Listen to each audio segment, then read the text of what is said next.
নমস্কার, সবাই কেমন আছো? আশা করি সবাই খুব ভালো আছো। আমিও খুব ভালো আছি। সেই জন্য সকাল সকাল তোমাদের জন্য আজকে একটা নতুন ব্লগ নিয়ে হাজির হয়ে গেছি। দেখো, সকালবেলা খুব সকালে ঘুম থেকে উঠে পড়েছি, অনেক কাজ আছে। সেই জন্য সকাল উঠেই প্রথমে আগে তুলসী তলায়, মড়াই তলায় গোবর জল দিয়ে নিকানো হয়ে গেছে, কারণ আমাদের গ্রামের দিকে এটাই প্রথম কাজ। তারপর কাপড় ছেড়ে বাসি কাপড় চেঞ্জ করে হাত পা ধুয়ে তারপর নতুন যে কাজ শুরু করব। আর বাইরের দিকে গাছপালাগুলো দেখো পরিষ্কার করা হয়েছে বলে বেশ ভালো লাগছে উঠোনটা। ছোট্ট একটা বেগুন হয়েছে, এর আগে একটা বেগুন হয়েছিল, সেটা তুলে খাওয়া হয়ে গেছে। আবার একটা দেখো নতুন ছোট্ট মতো একটা বেগুন এসছে। গাছটা প্রায় 3 বছর বয়স হয়ে গেল, কিন্তু বেশ এখনও দেখো সমানভাবে ফল দিচ্ছে। আর এই জামা কাপড়গুলো কিন্তু আগের দিনে জামা কাপড়, বৃষ্টির জন্য আমার শুকায়নি, সেই জন্য সকালে উঠে আমি এগুলো মেলে দিয়েছিলাম, যাতে একটু বেলার মধ্যে এটা তাড়াতাড়ি শুকিয়ে যায়।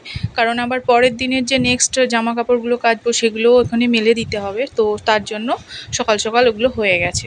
মেয়ে স্কুল বেরোবে, মেয়ের জন্য আজকে টিফিনেতে পরোটা বানিয়ে দিয়েছি, সাথে একটু আলুর সবজি বানিয়ে দিয়েছি। ও রুটি বা পরোটা বা লুচি হলে যে আলুর সবজিটাই প্রেফার করে, পছন্দ করে, ঠিকঠাক মতো খায়, সেই জন্য আলুটা একটু ফ্রাই ফ্রাই করে দিয়েছি। মেয়ের টিফিন তো প্যাক হয়ে গেছে। স্নান সেরে নিয়ে তারপর আমি চলে গেছি গাছের ফুলগুলো তুলে নিতে। গাছে অনেক ফুল হয়েছে, বিভিন্ন রকমের ফুল গাছ, যেগুলো দিয়ে ঠাকুর পুজো করা যায়। তো তোমাদের এর আগেও আমি দেখিয়েছি। আর এখন আবার শিউলি ফুল তো প্রচুর পরিমাণে পড়ছে, আরও ফুলের অভাব একদম শেষ হয়ে গেছে। প্রচুর পরিমাণে শিউলি ফুল, যার জন্য অন্য ফুলগুলো কম তুললেও কোনো অসুবিধা নেই। দেখো, আমি গাছে যেগুলো পড়েছে ওপর থেকে আগে সেগুলো তুলে নিচ্ছি, তারপর নিচেই যেগুলো পড়েছে সেগুলোকেও তুলে নেব, কারণ পরিষ্কার জায়গা থাকে, এটা কোনো অসুবিধা হয় না। এবং ফুলগুলোও একদম টাটকা, এই কিছুক্ষণ আগেই পড়েছে, এমন নয় যে সারা রাত পড়ে আছে। তো চলো, এগুলো ফুল টুল তুলে এবার আমি ঠাকুরের পুজোটা আগে সেরে নেব।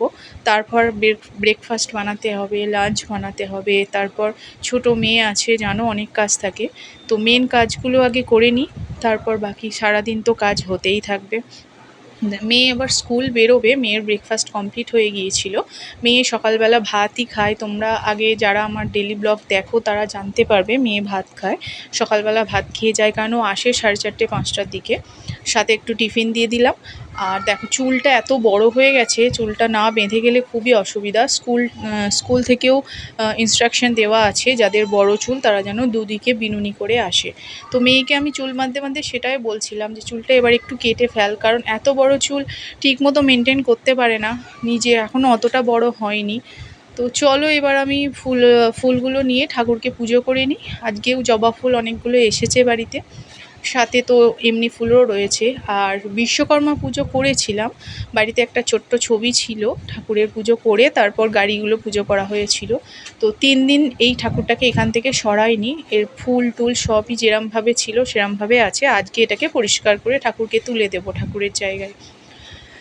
সব কিছু কমপ্লিট করে একটু ছাদে এসেছি। ছাদ থেকে দেখো বাইরেটা কত সুন্দর দেখতে লাগছে, বা আমাদের বাইরের সামনেটা এরকমই একটা সুন্দর একটা পরিবেশ, গাছপালা, মাঠ, পুকুর সবই দেখতে পাওয়া যায়। আর তোমাদের আর একটা জিনিস দেখাই, নিচেই যে শিউলি ফুলগুলো পড়ছে সেগুলোর কিছুটা ডাল ছাদেও চলে গেছে, ছাদেও কত শিউলি ফুল পড়ছে দেখো, কিছুদিন পর আরও বেশি পরিমাণে পড়বে। এখানে বেশিরভাগ শিউলি ফুলটা গাছেতেই রয়ে গেছে, গাছ থেকেও নিয়ে নেওয়া যাবে, এরকম একটা ব্যাপার। তো মানে চাইলে গাছ থেকেও আমি পেরে নিতে পারবো, এরকম দেখো গাছে কত সুন্দর দেখতে লাগছে। এগুলো বেশি হাওয়া দিলেই নিচেই ঝরে পড়ে যাবে। তো কেউ যদি চায় যে গাছ থেকে পেরে নেব, সেটাও করা যেতে পারে ছাদে উঠলে। প্রচুর শিউলি ফুল হয়, এই গাছটা একদম ভরে ভরে শিউলি ফুল হয়। তোমাদের আমি এর আগেও দেখাবো এর পরে, যাতে পুজোর আগে আগে কতটা শিউলি ফুল হচ্ছে। আর একটা জিনিস তোমাদের দেখাই, দূরে দেখো, তোমরা একটু ভালো করে খেয়াল করে দেখো, দূরে একটা প্যান্ডেল হয়েছে, বাঁশ টাঁশ দিয়ে বাঁধা হয়েছে। এইটা হচ্ছে আমাদের দুর্গা মন্দিরের প্যান্ডেল, মা দুর্গার জন্য দেখো সব কিছু প্রস্তুতি চলছে। আর কয়েকদিন পর দুর্গা পুজো, তো ওইখানেই আমাদের পুজো হবে, তোমাদের অবশ্যই আমি দেখাবো দুর্গা পুজোটা আমাদের বাড়ির কিভাবে কি কি রিচুয়ালস মেনে হয়, সবটাই আমি সবাইকে শেয়ার করব।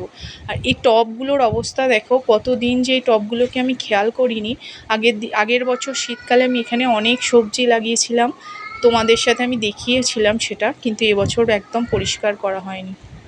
চলো, মেয়ে একদম রেডি, বেরিয়ে পড়েছে। ড্রেস পরে মেয়ে বেরিয়ে যাবে, তারপর আমি আবার বাড়িতে নানান কাজ যেগুলো বাকি থাকবে সেগুলো করব।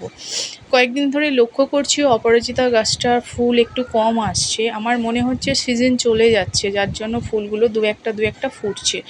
চলো দেখি, একটা জিনিস তোমাদের আজকে বলি। এই যে দেখছো, এগুলো হচ্ছে সমস্ত আমার ফাইল, ডকুমেন্টস, আমাদের সবাইকার।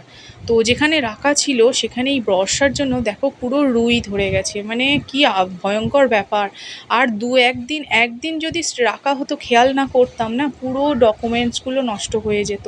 মানে ভেবেই তো মানে বুক কেঁপে উঠছে। জরুরি ডকুমেন্টস সেগুলো যদি এইভাবে রুয়ে খেয়ে দেয়, তাহলে তো মানে খুবই মানে বিচ্ছিরি ব্যাপার। সেইগুলোকে সবগুলো বার করে ফেলেছি। তো ডকুমেন্টস বার করতে গিয়ে হঠাৎ চোখে পড়লো আমার এই ব্যাগটা।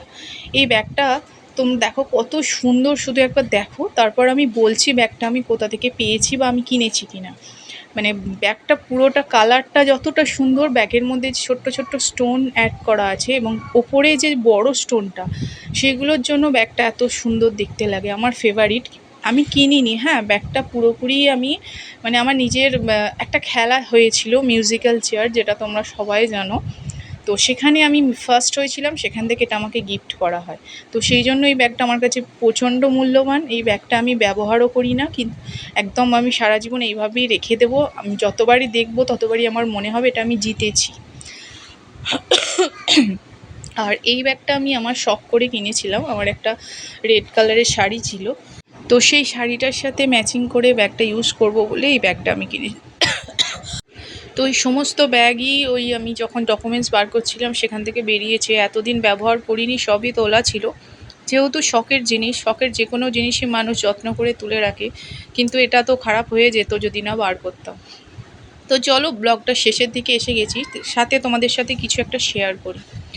দেখো বাচ্চারা নাচছে, ভাবছো তো এটা কোথায়? এটা হচ্ছে আমার মেয়ের স্কুলে নবরাত্রি প্রোগ্রাম আছে। আমার মেয়েদের স্কুলেই কয়েক বছর হলো নবরাত্রির জন্য একটা বিশেষ অনুষ্ঠান ওদের চলে, 2-3 দিন ধরে, খুব সুন্দর অনুষ্ঠান হয়। তো তার জন্য ডান্স প্রিপারেশন চলছে, ডান্স রিহার্সাল চলছে, এবং ডান্স ম্যাম হচ্ছে ডোনা ম্যাম। খুব ভালো স্টেপ শিখিয়েছে। আমার মেয়ে তো বাড়িতে এসে থেকে শুধু ডান্সই প্র্যাকটিস করে যাচ্ছে। দেখো এতজন মিলে একটা ডান্স প্রিপারেশন করছে। তো অবশ্যই আমি যদি সুযোগ পাই, আমি যদি ভিডিও পাই, বা আমি যদি নিজেও ওখানে যাই, আমি তোমাদের সাথে সেই নবরাত্রি প্রোগ্রামটা শেয়ার করব। আশা করি তোমাদের খুব ভালো লাগবে। এখন তো স্কুল ড্রেসেই প্র্যাকটিস চলছে, কিন্তু যখন ভালোভাবে ড্রেস পরবে, সমস্ত কিছু লেহেঙ্গা ড্রেসটা ওদের বলা হয়েছে, তো তখন আরও সুন্দর লাগবে। তখন আমি তোমাদের সাথে সেটা অবশ্যই শেয়ার করব। এতগুলো বাচ্চা সবাই মিলে এত পরিশ্রম করে ডান্সটা রিহার্সাল করছে এত দিন ধরে। ওদের যেন ভালো করে স্টেজ পারফরমেন্সটা হয়, এটাই আশা করব। ম্যামও খুব সুন্দর ওদের সময় দিয়ে ডান্সটা শিখিয়েছে, খুব ভালো হয়েছে। আমার মেয়ে বাড়িতে প্র্যাকটিস করে, তখনই আমি দেখেছি। ডোনা ম্যামকে অনেক অনেক ধন্যবাদ এতগুলো বাচ্চাকে এত সুন্দরভাবে ডান্সটা শেখানোর জন্য। ওরা খুবই এক্সাইটেড ডান্সটা শিখে। তো দেখা যাক প্রোগ্রাম কেমন হয়। প্রোগ্রামে তো অবশ্যই আমি তোমাদের সাথে শেয়ার করব, যতটুকুনি আমি পারবো আমি শেয়ার করব। তোমরাও পাশে থেকো, তোমরাও ভিডিওটা দেখো, বাচ্চাগুলোর জন্য একটুখানি ভালো ভালো কমেন্টস করো, ওদেরও হয়তো খুব ভালো লাগবে। ওরা অনেক কষ্ট করে এই ডান্সটা রেডি করছে। তো চলো, ভিডিওটা এখানেই শেষ করছি। দেখা হচ্ছে নতুন আবার একটা ভিডিওতে।